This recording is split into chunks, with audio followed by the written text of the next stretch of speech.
Week 4 walking, 10th to the 16th of May 2024. Walking with others and what even is normal. Distance walked 54.5 miles, duration walked 17 hours, 15 minutes and 19 seconds. I started the week with my first proper walk with someone else. Whilst I'd walked with friends and family in Gairloch, those who were where I fitted in my walking to the day's activities. On week 4, day 1, I was joined by our friend Rory and we walked the Dreggie-Gorton loop. While my knee was better, even with a quick pace just over 18 minutes per mile, I did start to feel a sore throat coming on, although on reflection I wondered if that was more to do with talking more than normal rather than the potential illness. Day 2 was a scorcher. Well, for the Highlands anyway. 23 degrees Celsius and easily the hottest day of the year so far. It was a short walk with Anna-Lena around the local duck pond and back through the woods. Honestly, I have no recollection of where Seb was that day. We finished with a stop off at the local Coop before returning with 2.5 miles under the belt. Sometimes, when planning the walks, a week of life is just busy, so fitting in the walking could be a challenge. At these points, Ingrid and I would look at the week ahead and just go through things logically, and the best time to walk emerged as the final option that was left in the schedule. And so it was that for the third walk of this week, the best time to get in a long walk was late on Saturday night, with it being split between day 2 and day 3. The 11th of May 2024 was the Eurovision final, and Seb in particular loves Eurovision. So he had friends over for a barbecue and sleepover. I would like to add here that my walking during Eurovision was not because I disliked watching it, and I really like spending the occasion with the kids enjoying it.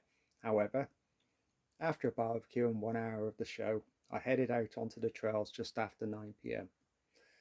It was the first time I'd walked the Loch-and-Dord loop in the dark, and I was tired by the end, getting home at 3:12 a.m. on Sunday. It was a great evening on the trails, and whilst it started out overcast, the clouds soon cleared and I walked along overseen by a sky full of stars. I probably would have been home before 3 a.m. had I not stopped so often to look up and bathe in the starlight radiating down from above. Once again, I walked without light. Wonderful.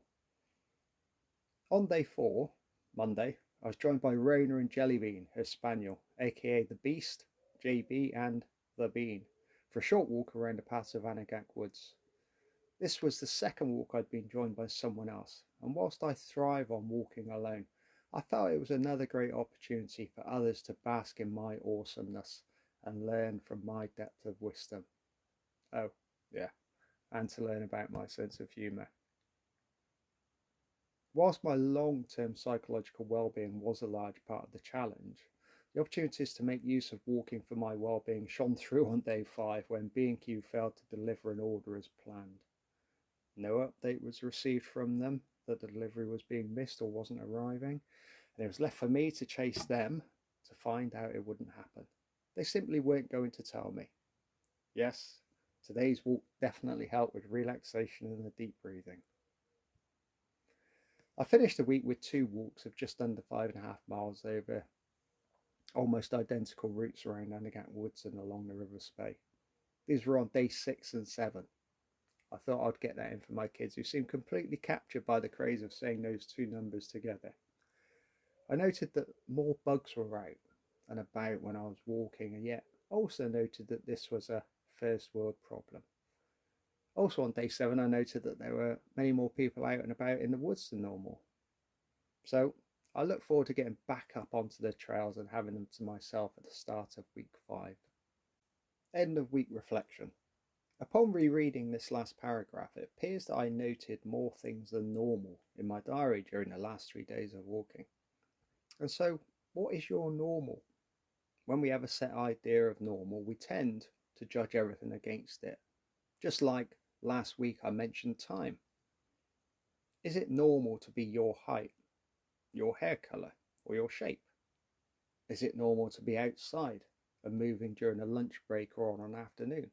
Or is it normal to spend your work day inside chained to a computer? How is your many views of normal shaping your development and your capabilities?